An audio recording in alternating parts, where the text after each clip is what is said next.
Avant le Mordor, avant l'anneau unique, avant même que son nom n'inspire la peur, Sauron portait un autre nom. Il s'appelait Méron, un esprit ancien, façonné au commencement du monde. Un Maïa, serviteur des puissances qui donnèrent forme à la terre du milieu. Et à cette époque, son ambition n'était ni la guerre ni la ruine, mais quelque chose de bien plus subtil. Méron voulait comprendre le monde. Il voulait l'organiser. Il voulait lui donner une structure stable, cohérente, durable. Là où d'autres acceptaient l'imperfection, lui cherchait des solutions. Là où certains guidaient, lui réfléchissaient à la manière de diriger. Et dans un monde marqué par le chaos, cette vision pouvait sembler légitime. Mais cette quête d'ordre allait l'entraîner sur un chemin dangereux. Un chemin où les intentions comptent parfois moins que les méthodes. Un chemin où la frontière entre guider et dominer devient de plus en plus floue. Et sans rupture brutale, sans choix évident, Maëron commença à changer. Au fil des âges, son nom devint Sauron. Et son histoire se mêla à celle des plus grands événements de la Terre du Milieu. Des elfes aux hommes, des royaumes glorieux aux empires déchus. Son influence s'étendit bien au-delà de ce que l'on voit dans Le Seigneur des Anneaux. Nous allons remonter à l'origine de Sauron, suivre son évolution à travers les âges, et comprendre comment un esprit animé par l'ordre devint l'une des figures les plus redoutées de l'univers de Tolkien.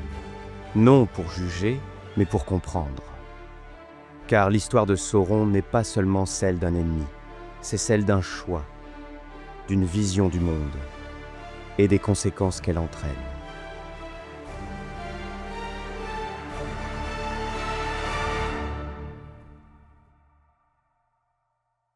Bien avant que son nom ne devienne synonyme de peur, bien avant le Mordor, les armées d'orques et l'anneau unique, Sauron existait déjà. À cette époque reculée, il ne portait pas encore ce nom chargé de haine. Il s'appelait Maëron, ce qui signifie en Quenya l'admirable. Et ce nom n'était pas ironique. Maëron était réellement admiré parmi les siens. Maëron était un Maïa, l'un des esprits immortels façonnés par Ilúvatar avant la création du monde. Les Maiars n'étaient ni des dieux, ni des mortels, mais des puissances intermédiaires, chargées d'aider les Valar à façonner et gouverner Arda. Parmi eux, Maëron se distingua très tôt par son intelligence, sa rigueur et son goût pour l'organisation. Il entra au service d'Aolé, le Vala forgeron, maître de la matière, de la terre et des œuvres façonnées avec patience et méthode. C'est là que tout commence. Car Aolé n'était pas un tyran, il était un créateur. Il aimait construire, façonner, améliorer. Et Méron apprit auprès de lui une chose essentielle. Le monde pouvait être ordonné. Les formes pouvaient être maîtrisées. Les processus pouvaient être perfectionnés. Là où d'autres Maiars se contentaient de contempler la beauté d'Arda, Maëron voulait la rendre plus cohérente, plus stable, plus efficace. Mais déjà, une différence subtile apparaissait. Aolé créait par amour de l'œuvre. Méron, lui, voulait corriger. Il supportait mal le désordre, l'imprévu, le gaspillage. Les hésitations des enfants d'Ilúvatar, elfes et hommes, lui paraissaient dangereuses. Leur liberté lui semblait être une source constante d'erreurs, de conflits et de souffrances. Pour Méron, le monde n'avait pas besoin d'être libre. Il avait besoin d'être bien dirigé. C'est cette conviction qui le rendit vulnérable. Car au même moment, un autre esprit agissait. Melkor, le plus puissant des Valar, que l'on appellera plus tard Morgoth. Là où les autres Valar cherchaient l'harmonie, Melkor voulait imposer sa vision. Là où ils attendaient, lui agissait. Et pour Méron, cela changeait tout. Melkor ne se contentait pas de parler d'ordre ou de transformation. Il transformait réellement le monde, souvent par la force, certes, mais avec une efficacité redoutable. Maëron ne fut pas séduit par la cruauté de Melkor. Il fut séduit par sa détermination. Peu à peu, il en vint à penser que les Valar, malgré leur sagesse, étaient trop lents, trop indulgents, trop hésitants. Le monde souffrait, et eux débattaient. Melkor, lui, intervenait. Il prenait des décisions. Il imposait une direction. Et pour un esprit obsédé par l'ordre, cela ressemblait à une solution. C'est ainsi que Méron glissa, sans violence ni rupture brutale, vers l'ombre. Au début, il ne trahit pas. Il ne renia pas les Valar. Il coopéra simplement avec Melkor, persuadé qu'il servait un but supérieur. Il mit son intelligence, sa ruse et son sens de l'organisation au service de ce qu'il croyait être une réforme nécessaire du monde. Là où Melkor détruisait, Méron structurait. Là où le maître semait le chaos, le disciple tentait de le canaliser. C'est à ce moment-là que Méron commença à changer. Lentement, presque imperceptiblement. Il apprit à mentir, non par plaisir, mais par efficacité. Il apprit à dominer, non par haine, mais par méthode. Il découvrit que la peur était un outil puissant pour maintenir l'ordre. Et chaque compromis qu'il acceptait le rendait un peu plus éloigné de ce qu'il avait été. Lorsqu'il prit finalement le nom de Sauron, qui signifie l'abominable ou le détesté, il ne le choisit pas lui-même. Ce sont ses ennemis qui le lui donnèrent. Lui, intérieurement, se voyait encore comme Méron, comme celui qui savait, comme celui qui comprenait ce que le monde devait devenir. Et c'est là que se trouve le cœur de sa tragédie. Sauron ne se pensa jamais comme un destructeur. Il se pensa comme un réformateur. Un esprit prêt à faire ce que les autres n'osaient pas faire, à imposer ce que les autres laissaient dériver. Et sans même s'en rendre compte, en voulant supprimer le chaos, il devint lui-même l'une des plus grandes sources de souffrance qu'Arda ait connues. Lorsque Méron devint pleinement Sauron, le monde était déjà entré dans une ère de conflits ouverts. Morgoth, libéré de Valinor, avait établi sa forteresse d'Angband au nord de la Terre du Milieu et menait une guerre totale contre les elfes et les hommes. À ses côtés, Sauron n'était plus un simple esprit auxiliaire. Il devint son plus redoutable lieutenant, non par la force brute, mais par l'intelligence, la ruse et la planification. Là où Morgoth incarnait la destruction pure, Sauron incarnait l'organisation du mal. Il structura les armées, administra les territoires conquis et mit en place un véritable système de domination. Il comprit très tôt que la peur, si elle était savamment entretenue, pouvait être plus efficace que la violence aveugle. Sauron ne cherchait pas seulement à vaincre ses ennemis. Il voulait les briser psychologiquement, les isoler, les pousser à la trahison. C'est dans ce contexte qu'il s'empara de l'île de Tol Sirion, une forteresse stratégique située au cœur du Beleriand. Sous son contrôle, la tour prit un nouveau nom, Tol in Gaoroth, l'île des loups-garous. Ce lieu devint l'un des symboles les plus terrifiants du Premier Âge. Sauron y régnait en maître, entouré de créatures monstrueuses, utilisant la sorcellerie, les illusions et la terreur pour asseoir son autorité. À Tol in Gaoroth, Sauron ne se contentait pas de garder des prisonniers. Il les brisait, il les interrogeait, les manipulait, les retournait parfois contre les leurs. Pour lui, chaque esprit était une forteresse à prendre. La trahison de Gorlim le Malheureux, arrachée par la ruse et la promesse mensongère, illustre parfaitement sa méthode.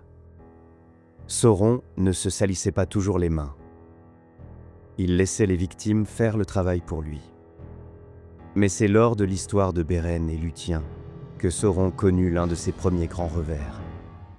Lorsque Beren, accompagné de Finrod Felagund, tenta de traverser ses terres, Sauron les captura et les enferma dans ses geôles. Là, il opposa sa puissance à celle de Finrod, roi elfe, et l'un des plus nobles seigneurs de son temps. Le duel ne fut pas seulement physique. Ce fut un affrontement de volonté, de champ de pouvoir et de domination spirituelle. Sauron triompha. Finrod mourut. Et pour Sauron, cette victoire confirmait tout ce qu'il croyait. La force, la ruse et la domination fonctionnaient. L'ordre pouvait être imposé.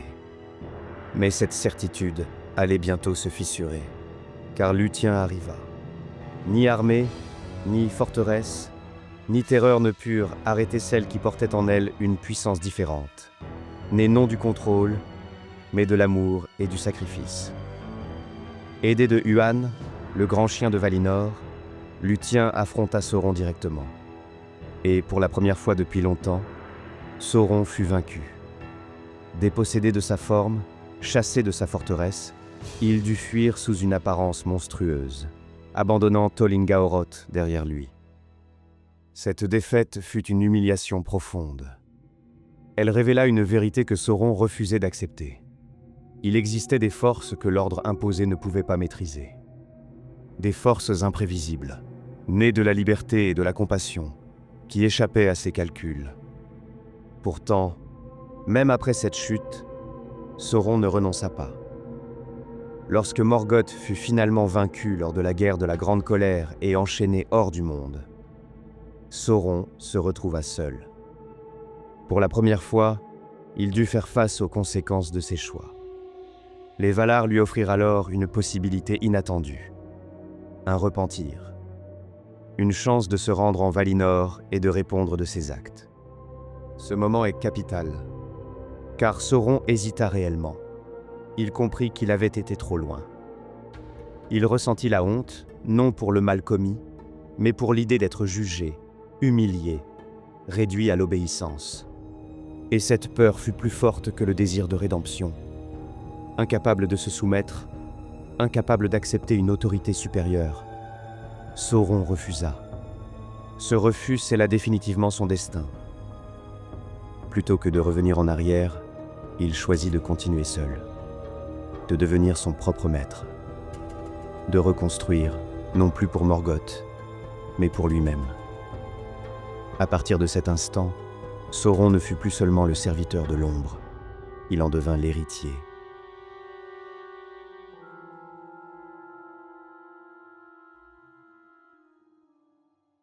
Après la chute de Morgoth et son refus de se soumettre au jugement des Valar, Sauron disparut pendant un temps. Il n'était ni vaincu ni repentant. Il observait, il apprenait. Et surtout, il comprenait une chose essentielle. La domination par la force brute avait des limites. Les armées pouvaient être brisées, les forteresses pouvaient tomber. Mais les peuples libres, eux, renaissaient toujours. Sauron décida alors de changer de méthode. Il entra dans le second âge avec une stratégie nouvelle, plus subtile, plus dangereuse. Il n'allait plus apparaître comme un tyran, mais comme un allié, comme un guide, comme un bienfaiteur. Et pour cela, il adopta un nouveau nom et une nouvelle apparence. Il se présenta aux elfes sous le nom d'Anatar, le seigneur des dons. Sous cette forme, Sauron était beau, sage en apparence, patient et généreux. Il parlait d'harmonie, de prospérité et de savoir partagé.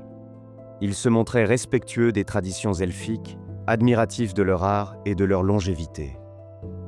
Rien dans son attitude ne trahissait l'ombre qu'il portait en lui. Et beaucoup d'elfes l'écoutèrent.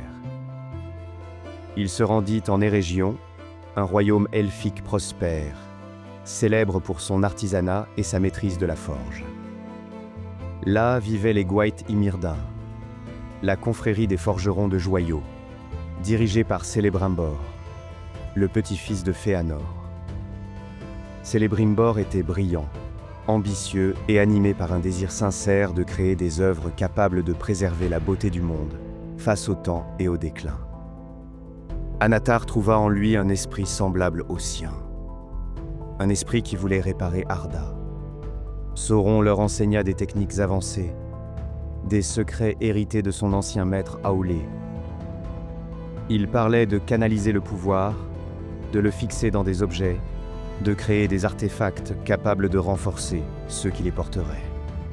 Aux yeux des elfes des régions, Anatar n'était pas un tyran. Il était une opportunité, un moyen de préserver ce qu'ils aimaient. Mais tous ne furent pas dupes. Galadriel, ainsi que Gil-galad, se méfièrent immédiatement de lui. Ils ressentirent une dissonance, une ombre derrière ses paroles. Ils ne purent prouver sa duplicité, mais refusèrent de lui faire confiance. Galadriel quitta même les régions, préférant s'éloigner de cette influence trouble. Pourtant, leur prudence ne suffit pas à arrêter ce qui était déjà en marche. Avec l'aide d'Anatar, les elfes forgèrent les anneaux de pouvoir. 7 furent destinés aux nains, 9 aux hommes. Ces anneaux n'étaient pas conçus comme des instruments de domination, mais comme des outils de renforcement. Ils amplifiaient les qualités de leurs porteurs, prolongeaient leur vitalité et accroissaient leur influence. Sauron observait, patient. Il laissait les autres créer, perfectionner, expérimenter. Car son véritable plan n'était pas encore révélé. En secret, dans les profondeurs du Mordor, au cœur de l'Orodruin, Sauron forgea l'anneau unique. Contrairement aux autres, cet anneau n'était pas un don. C'était une clé. Sauron y insuffla une immense partie de sa propre puissance, liant son essence même à l'objet. L'anneau unique était destiné à gouverner les autres, à influencer leurs porteurs, à étendre la volonté de Sauron sur tous ceux qui les utiliseraient. Mais cette fois, son calcul échoua partiellement. Lorsque Sauron mit l'anneau à son doigt et prononça les paroles de pouvoir, les elfes des régions ressentirent immédiatement la trahison. Ils comprirent que les anneaux étaient liés à une volonté étrangère. Celebrimbor réalisa trop tard qu'il avait été manipulé. Dans un ultime acte de défi, il cacha les 3 anneaux des elfes qu'il avait forgés seul, sans l'aide directe de Sauron, et qui échappaient à son contrôle. La guerre éclata alors ouvertement. Sauron abandonna son masque d'Anatar et attaqua les régions avec ses armées. Le royaume fut ravagé. Celebrimbor fut capturé, torturé et tué. Son corps fut utilisé comme un étendard, une démonstration de la cruauté retrouvée de Sauron. Les 9 et les 7 anneaux tombèrent entre ses mains, tandis que les 3 lui échappaient encore. Cette défaite partielle fut une blessure profonde pour Sauron. Il avait voulu tout contrôler par l'intelligence et la patience, et pourtant, une part du monde lui résistait encore. Mais loin de renoncer, il adapta une fois de plus sa stratégie.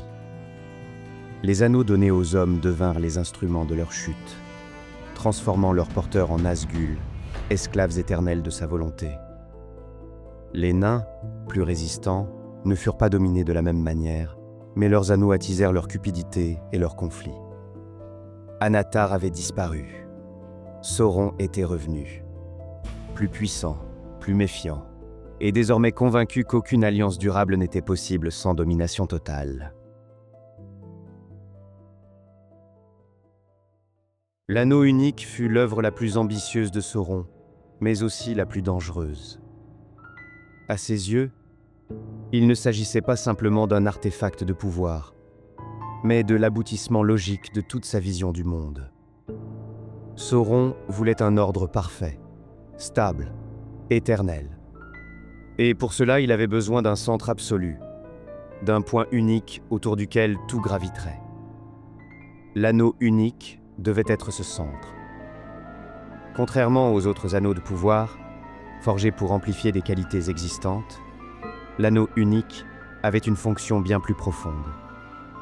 Il était conçu pour relier toutes les volontés à une seule, celle de Sauron. En y insufflant une grande partie de sa propre essence, Sauron ne se contenta pas de créer un outil. Il se projeta lui-même dans l'objet. L'anneau n'était pas seulement un instrument de domination, il était une extension de son être. Pour Sauron, ce choix était rationnel. Tant que l'anneau existerait, son pouvoir serait concentré, stable, presque indestructible. Même privé de corps, il pourrait persister. Il croyait ainsi avoir résolu l'un des grands problèmes du monde, la fragilité. Les royaumes tombent, les armées sont vaincues, les corps meurent. Mais un objet, soigneusement protégé, pouvait durer. Cependant, ce raisonnement contenait une faille majeure.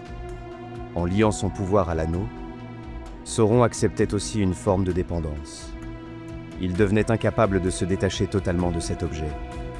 L'anneau renforçait sa puissance lorsqu'il le portait, mais il le diminuait lorsqu'il en était séparé. Sauron, qui voulait tout contrôler, venait sans le vouloir de se lier lui-même. Ce paradoxe ne lui apparut pas immédiatement. Pendant un temps, tout sembla fonctionner.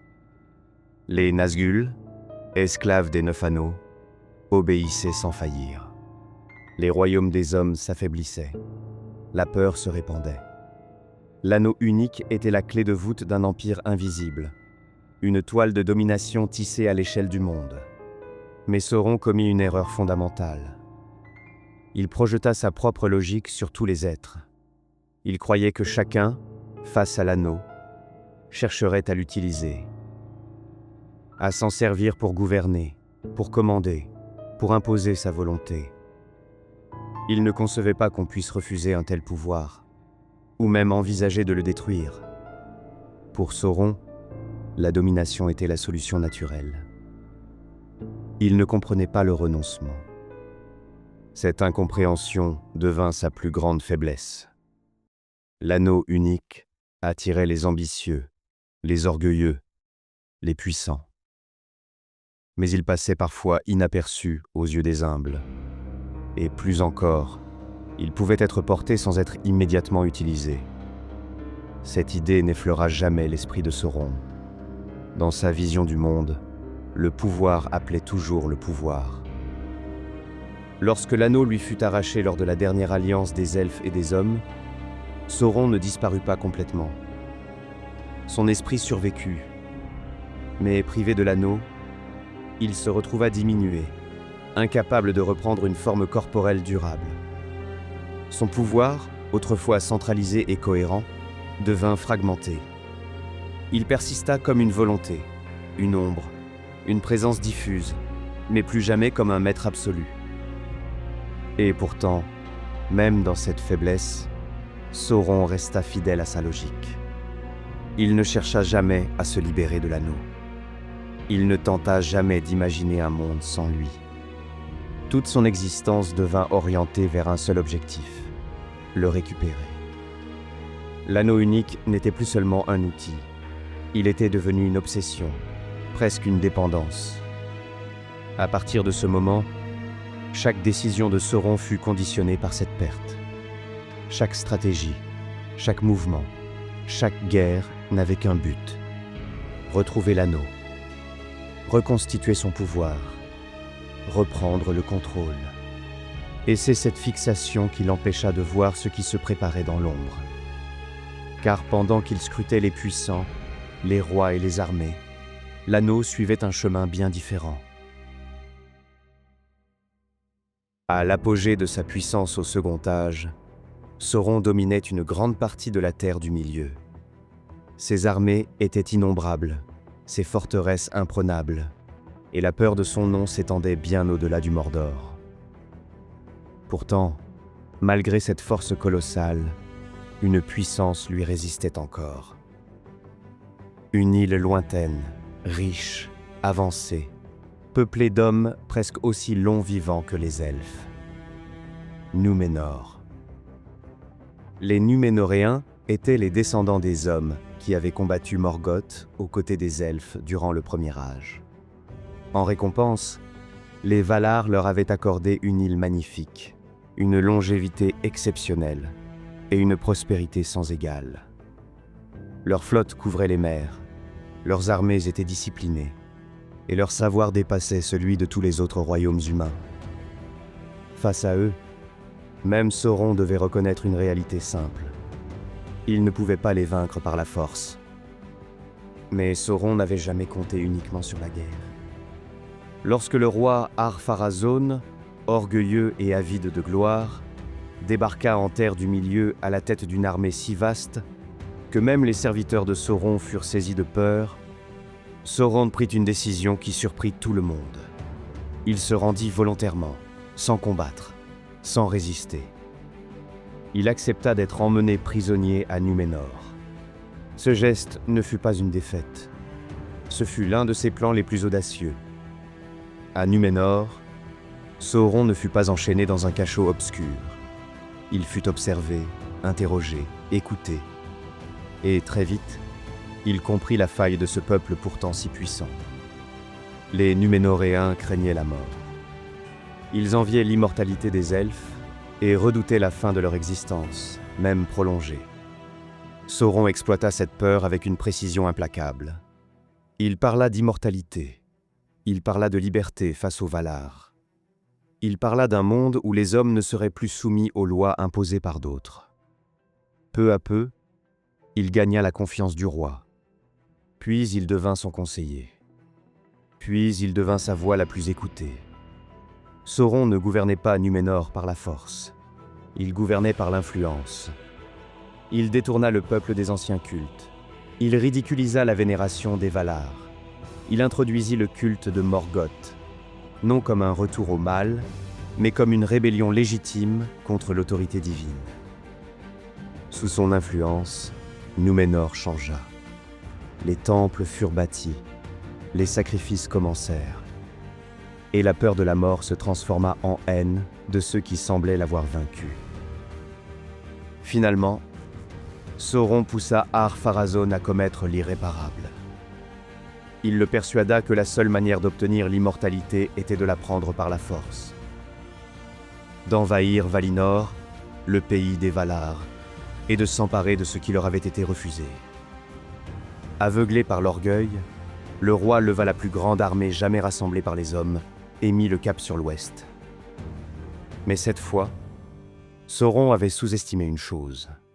Il avait toujours cru que tout pouvait être contrôlé, manipulé, détourné. Il n'avait jamais envisagé une intervention directe d'Ilúvatar lui-même. Lorsque la flotte de Númenor aborda les rivages interdits, le monde changea. Les Valar se retirèrent, et Ilúvatar intervint. La terre trembla, la mer s'ouvrit, Númenor fut englouti sous les flots, rayé de la surface du monde.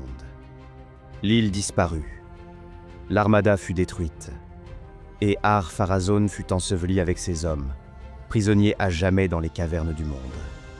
Sauron survécut, mais il paya un prix terrible. Son corps fut détruit dans le cataclysme.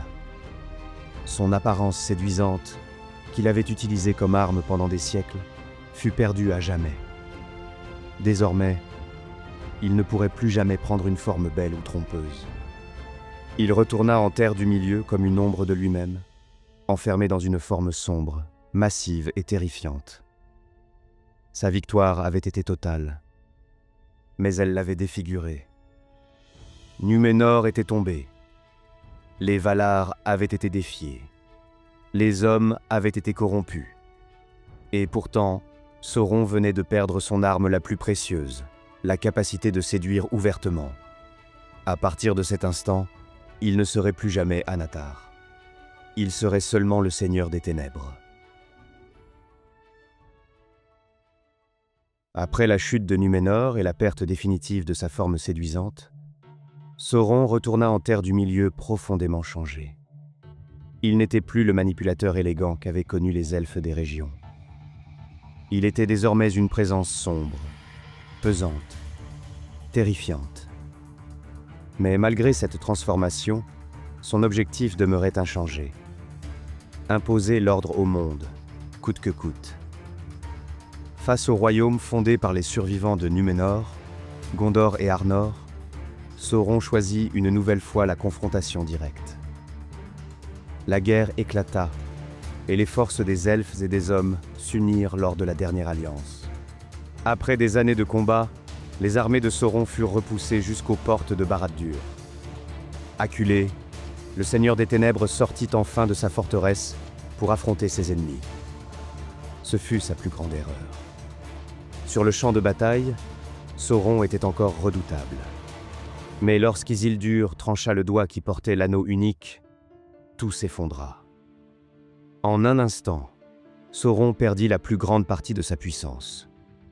Son corps fut détruit, et son esprit, arraché au monde visible, s'éparpilla comme une ombre sans forme. L'anneau n'avait pas été détruit, mais il était perdu, et avec lui, la cohérence du pouvoir de Sauron. Commencèrent alors des siècles de silence. Durant le Troisième Âge, Sauron survécut comme une volonté persistante, incapable de reprendre immédiatement une forme physique. Lentement, patiemment, il rassembla ses forces. Sous le nom de nécromancien, il s'installa à Dol Guldur, au cœur de la forêt noire. Là, il manipula, corrompit et observa, toujours animé par une obsession unique, retrouver l'anneau. Sauron reconstruisit son influence sans jamais apparaître ouvertement. Il renforça les Nazgûl, étendit son ombre à l'est et utilisa Saruman comme un pion, persuadé que la soif de pouvoir ferait le reste. Mais une fois encore, sa vision du monde le trahit. Il cherchait l'anneau chez les puissants, chez les rois, chez les seigneurs de guerre. Il ne concevait pas qu'un objet aussi fondamental puisse passer inaperçu. Lorsque la guerre de l'anneau éclata, Sauron disposait d'armées innombrables. Le Mordor était prêt. Gondor vacillait. Et pourtant, au cœur de cette guerre titanesque, Sauron restait aveugle à l'essentiel. Il croyait qu'Aragorn marchait sur la porte noire pour s'emparer de l'anneau. Il croyait que le pouvoir appelait le pouvoir. Et dans cette certitude, il commit sa dernière faute. En vidant le Mordor pour écraser les armées de l'Ouest, il ouvrit la voie à deux êtres qu'il n'avait jamais pris en compte.